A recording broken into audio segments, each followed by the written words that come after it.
Awe me reuní com o primeiro-ministro de Holanda, Premier Mark Rutte.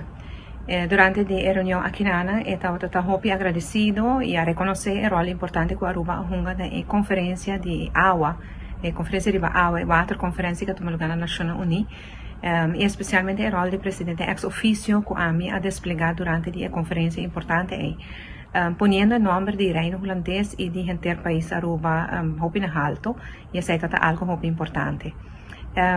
Nós toca vários outros temas, tema de desenvolvimento de Aruba, economicamente Aruba está fortificando, já nós chegando a nível de crescimento econômico que nós conhecemos por pandemia, a nível de turismo, com ligeiro nós recuperando o terreno turístico, e cidadania natural cidadano no nosso país. Também nós toca tema financeiro, com Aruba Tariba e caminha para finanças sustentável e duradouro. E agora que nós estamos papiando também com Holanda de repago de dívidas, e também nós toque tema aí. E nós vamos pedir reforma, reforma que nós está pensando em implementar para fazer Aruba um país mais forte, mais resiliente também. Pois tudo isso aí apone que nós temos uma reunião muito interessante e me pensa que assim pouco a pouco nós estrechar laço lá mais.